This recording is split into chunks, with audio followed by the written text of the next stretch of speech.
Transitions are like bridges between your thoughts. They help to make your speech or writing more fluent and natural. Hello everyone and welcome to my class. In this video, we're going to discuss how to improve your writing using transitions. Transitions are words or phrases that provide a link or connection between ideas, sentences, and paragraphs. They help your reader to follow along with your ideas and see how they are related. There are different types of transitions used for different purposes. Let's look over some of these types and give some examples. Transitions of addition.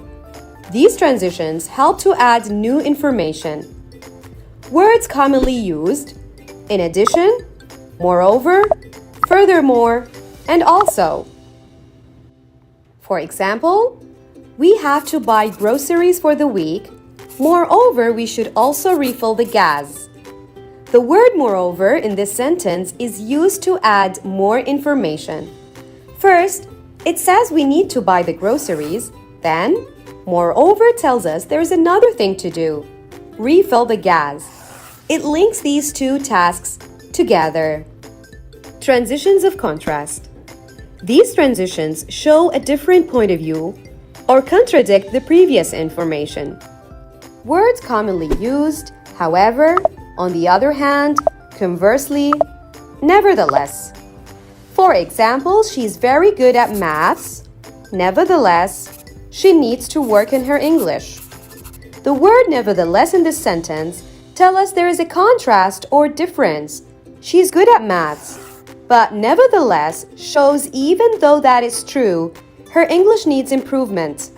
It connects two different ideas. Transitions of cause and effect. These transitions show how one idea influences another. Words commonly used: therefore, hence, thus, as a result. For example, he didn't study for the test, therefore, he failed.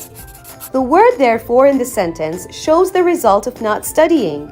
He didn't study, so the result, or therefore, is he failed. It links an action and its consequence. Transitions of example. These transitions are used to provide examples or further clarification. Words commonly used: for example, for instance, namely, such as.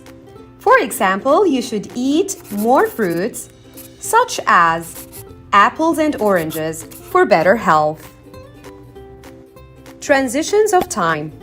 These transitions assist in arranging your thoughts chronologically. Words commonly used: first, next, then, finally.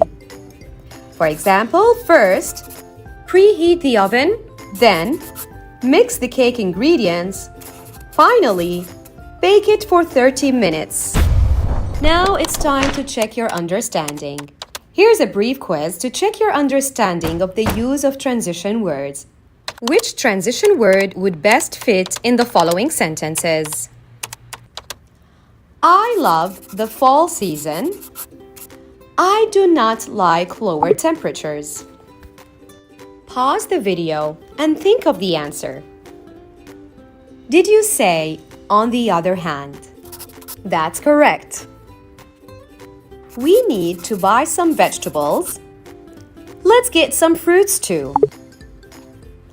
Again, you can pause the video and think of the answer. Did you say moreover? Good job. He studied hard for the exams. He scored top in his class. Did you say therefore? Excellent.